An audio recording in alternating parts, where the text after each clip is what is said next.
Salut à tous, c'est François Rousseau. Si vous êtes passionné par les voitures, vous êtes au bon endroit.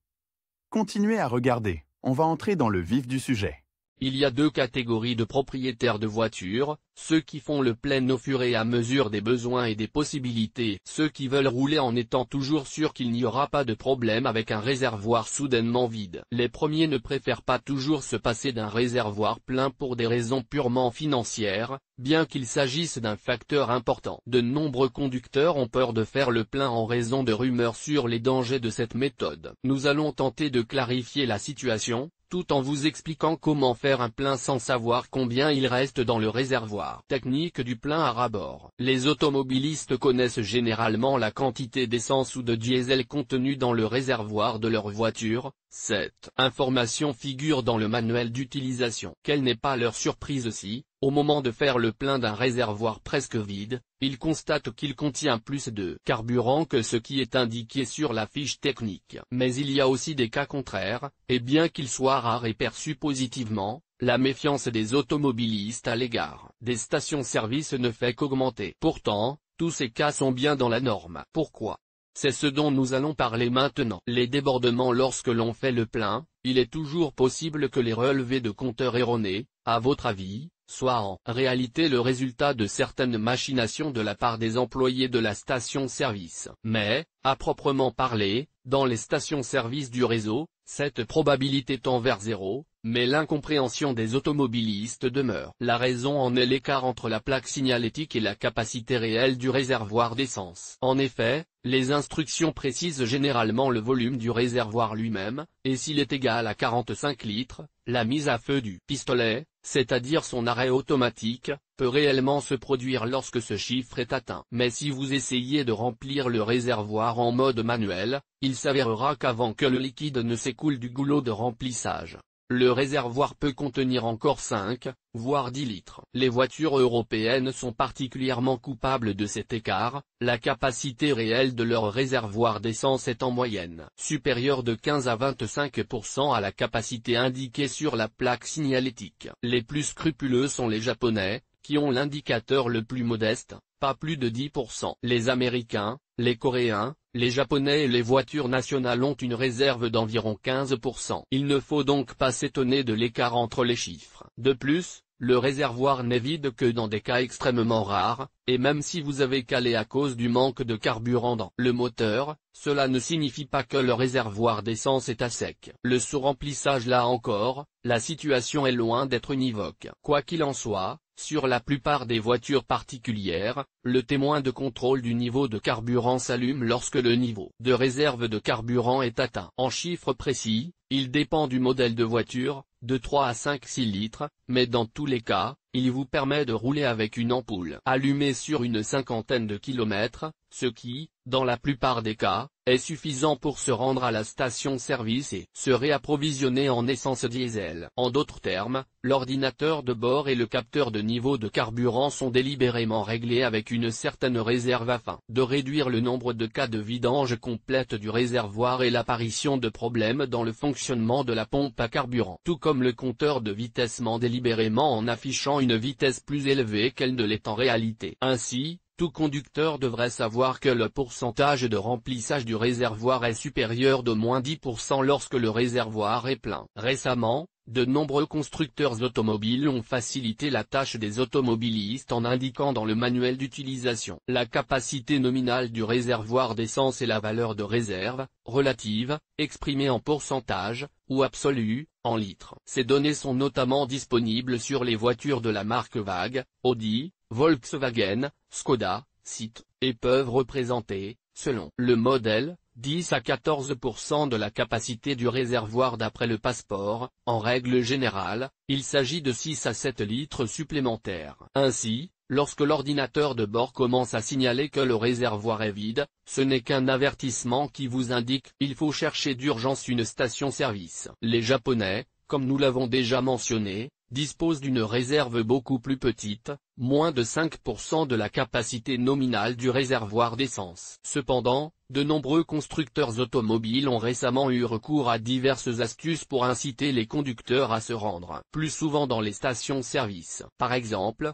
de nombreuses voitures de la dernière génération sont programmées de telle sorte qu'elles n'indiquent pas au conducteur l'autonomie restante lorsqu'elle a été réduite à 40 A. La deuxième astuce similaire consiste à utiliser des capteurs qui ne voient tout simplement pas le carburant s'il est inférieur à 10 litres. Dans ce cas, bien sûr, la réserve réelle est encore plus importante, mais les soupçons de sous-remplissage lors du remplissage paraîtront tout à fait raisonnables. Il semblerait que les constructeurs automobiles n'aient aucun intérêt à agir de la sorte, puisque le carburant n'est pas leur source de revenus. Les choses sont beaucoup plus simples. Si la pompe à essence fonctionne pendant un certain temps sans charge, elle peut tomber en panne. Si la voiture est sous garantie, il s'agit d'un coût supplémentaire, et les constructeurs ne sont donc pas intéressés par le fait que le réservoir d'essence soit complètement vidé par la faute des propriétaires. Comment remplir le réservoir d'essence à ras-bord? C'est une chose de remplir soi-même le carburant à l'aide d'un jerrycan. Dans ce cas, vous avez suffisamment de puissance pour saisir le moment où le carburant commence à se répandre par-dessus le bord supérieur du goulot de remplissage. Si vous utilisez un pistolet, il vous faudra un temps de réaction phénoménal pour éviter un déversement. Alors, comment faire le plein dans une station-service? Lire aussi, méthode pour lutter contre l'oxydation des bornes de batterie. En principe,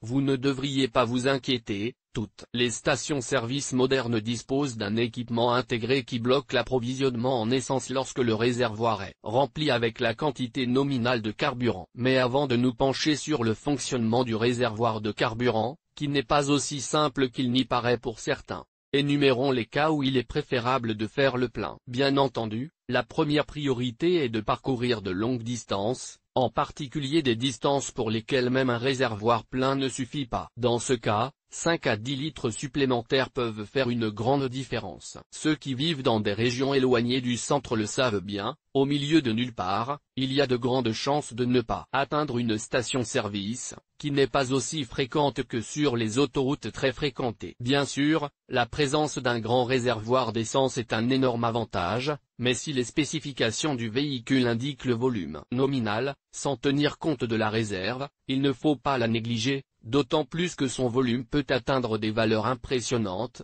jusqu'à 25%. Ainsi, bloquer automatiquement l'alimentation en carburant ne signifie pas que le réservoir est plein. Demandez au ravitailleur ou faites vous-même le plein en soulevant le pistolet et en appuyant sur la gâchette par cycle court. Schéma du réservoir de carburant d'une voiture particulière moderne. Pour des raisons de sécurité, le réservoir d'essence est équipé de 3 vannes assurance à ventilation. La soupape de gravité est utilisée pour éviter les fuites de carburant lorsque le véhicule s'incline latéralement à un angle supérieur à 45 degrés. En règle générale, ces situations ne se produisent que lors d'accidents. La soupape est située entre le réservoir et l'absorbeur, qui absorbe les vapeurs d'essence et les empêche de s'échapper à l'extérieur, y compris à l'intérieur de la voiture.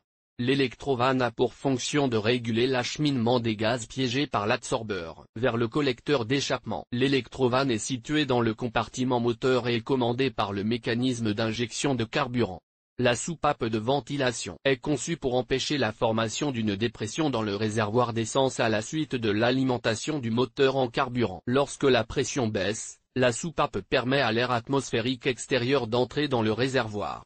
Si la pompe à essence ne fonctionne pas, la soupape est fermée. Elle est située dans le goulot de remplissage, c'est-à-dire presque dans la partie la plus haute du réservoir. C'est pourquoi presque tous les automobilistes connaissent son existence. Pour comprendre pourquoi il n'est pas possible de faire le plein d'essence, examinons le fonctionnement du système de ventilation. Sur l'exemple de la voiture Audi A4, le manuel d'utilisation fournit les informations suivantes. La partie supérieure du réservoir d'essence est équipée d'un tube d'aération qui part du goulot de remplissage et se dirige vers la soupape à gravité, dans laquelle il passe à l'aide d'un assemblage de raccordement. La soupape à gravité ferme les vents dès qu'elle détecte que la voiture a basculé sur le côté droit à un angle supérieur à 45 degrés, empêchant ainsi l'essence de s'échapper lors des tonneaux et des renversements critiques de la voiture. La partie supérieure du tube de ventilation est équipée d'un filtre à charbon, similaire au filtre d'habitacle, dont la fonction est de retenir les substances volatiles, les gaz et les vapeurs nocifs pour l'environnement produits dans le réservoir lorsqu'il est chauffé. Lorsque le moteur tourne, le contenu du filtre à charbon est réaspiré dans le réservoir d'essence à partir d'une certaine charge. Ce processus est contrôlé par une vanne électromagnétique dont le fonctionnement est synchronisé avec le mécanisme d'injection de carburant dans la chambre de combustion. Outre le système habituel de ventilation du réservoir de carburant, il existe également un mode dit à grande vitesse. Son fonctionnement est assuré par la présence d'un réservoir de compensation supplémentaire de petit volume, également situé dans la gaine de remplissage. Le mode est activé pendant le ravitaillement, lorsque le niveau d'essence augmente si rapidement que la soupape de ventilation habituelle n'est pas en mesure d'assurer une égalisation adéquate de la pression interne sans pousser les vapeurs d'essence dans l'atmosphère. Le système de ventilation standard du réservoir d'essence garantit que l'air atmosphérique est envoyé dans le réservoir lorsque le carburant est consommé pendant que le véhicule est en mouvement, ce qui empêche la formation d'une zone de basse pression qui augmenterait la charge sur la pompe à essence. Si vous remplissez un réservoir d'essence, le carburant versé jusqu'en haut du goulot de remplissage peut interférer avec le système de ventilation. Nous verrons le danger que cela représente dans le chapitre suivant. Faut-il s'abstenir de faire le plein avec un réservoir plein? De nombreuses rumeurs circulent sur le net à ce sujet, présentées comme des avis d'experts, mais toutes ne sont pas vraies. En particulier, un pourcentage important de propriétaires de voitures sont convaincus qu'il est dangereux de faire le plein uniquement parce que, dans ce cas, il est difficile d'éviter la fraude de la part des employés de la station-service. Ils citent même des stratagèmes spécifiques. Pendant que vous vous rendez à la caisse, le pompiste sort un petit jerrycan d'une large poche de pantalon et le remplit en toute sécurité. Ou quelque chose comme ça. En réalité, si un employé de station-service se livre à un tel beau gamin, peu importe la quantité d'essence dont vous faites le plein, 10 litres ou 50 litres, bien qu'en théorie, dans ce dernier cas, il puisse voler davantage, mais toujours en proportion. Techniquement, il est difficile de réaliser cette méthode de tricherie, étant donné qu'elle est relativement facile à détecter. Il existe de nombreux systèmes plus sophistiqués de vol de carburant, qu'il n'est pas de notre ressort de décrire. Lire aussi, principe de fonctionnement, avantages et inconvénients du moteur atmosphérique. Un autre argument couramment avancé pour justifier l'impossibilité ou l'inopportunité de faire le plein est qu'un tel ravitaillement alourdit la voiture et, du fait de l'augmentation de poids de 30 à 40 A, nuit à sa dynamique. Bien entendu, il est impossible de prendre ces affirmations au sérieux. Un seul passager adulte supplémentaire dans l'habitacle pèse au moins 2 fois plus. Enfin, nous mettons beaucoup de choses nécessaires et inutiles dans le coffre, sans penser au fait qu'il s'agit là d'un lest supplémentaire. Il existe également une catégorie de véritables paranoïaques qui sont convaincus que si l'on laisse une voiture avec le réservoir plein dans un parking, le lendemain il manquera au moins un demi-réservoir de carburant. En principe, il existe des méthodes pour déterminer le niveau de remplissage du réservoir d'essence, mais elles nécessitent l'utilisation de moyens instrumentaux coûteux de localisation, de sorte que dans une situation normale, il serait ridicule de s'en préoccuper. Nous ne pouvons que compatir avec les propriétaires de ces voitures, car ils doivent se préoccuper non pas tant de l'essence, mais du véhicule lui-même, qui peut être volé avec une probabilité non moins grande. Il convient de noter qu'il n'est pas facile de vidanger l'essence d'une voiture étrangère, et plus la voiture est récente, plus il est difficile de le faire, en commençant par casser le hayon et en terminant par la nécessité de résoudre le problème de la structure complexe du coup avec de nombreux dispositifs de protection. Mais tout cela ne signifie pas qu'un réservoir plein est une bonne chose. Il existe également des arguments rationnels expliquant pourquoi il est dangereux de faire le plein. Il s'agit en particulier de la possibilité de faire le plein avec du carburant de mauvaise qualité. Si le voyant s'allume et que la station-service la plus proche n'est pas un réseau, il est peu probable que vous puissiez déterminer la qualité de l'essence qu'elle vous versera. Dans ce cas, il est donc préférable de faire le moins de plein possible, afin d'atteindre une station-service connue. Enfin, un argument très convaincant pour ne pas remplir la voiture jusqu'en haut du goulot est le risque de dysfonctionnement du système de ventilation du réservoir d'essence, qui est conçu pour remplir la quantité normale de carburant. Ce risque réside dans le fait que la soupape de ventilation est située dans le puits de remplissage, et non à sa surface, et qu'elle ne fonctionnera donc pas tant que le niveau d'essence ne baissera pas. Cela signifie qu'il y aura une dépression dans le réservoir, ce qui peut affecter le fonctionnement de la pompe à carburant. Si vous faites régulièrement le plein, on peut dire que la pompe à essence épuisera ses ressources bien plus tôt qu'elle ne le devrait. Toutefois, les voitures de dernière génération sont équipées d'un système de ventilation compensatoire qui tient compte de la possibilité de surconsommation de carburant, elles ne sont donc pas menacées par un tel problème. Une autre conséquence probable du plein est la possibilité d'une fuite ou d'un déversement de l'excédent d'essence de carburant diesel, soit directement par le bouchon du goulot, soit par les tuyaux de vidange. Cette dernière variante est la plus indésirable, car le liquide chimiquement actif peut se déposer sur les pièces en caoutchouc du compartiment moteur et les endommager,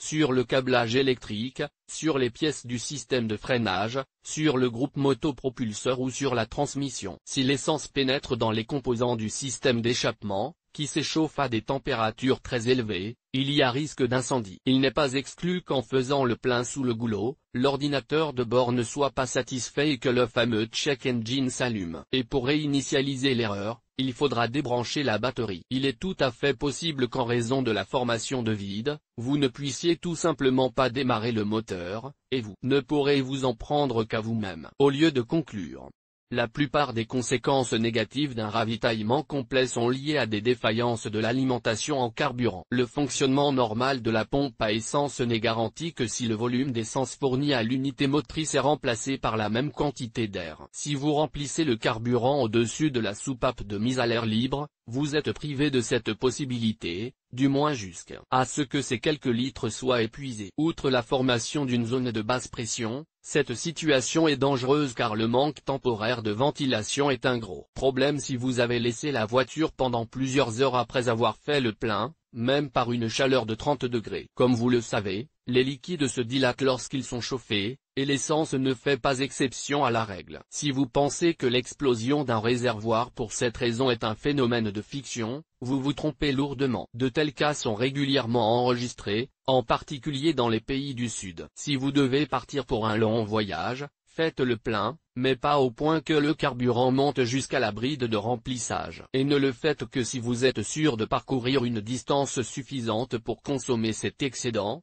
soit une centaine de kilomètres. Mais il vaut mieux encore faire le plein sans déborder, et en cas d'extrême nécessité prendre un bidon, voire plusieurs.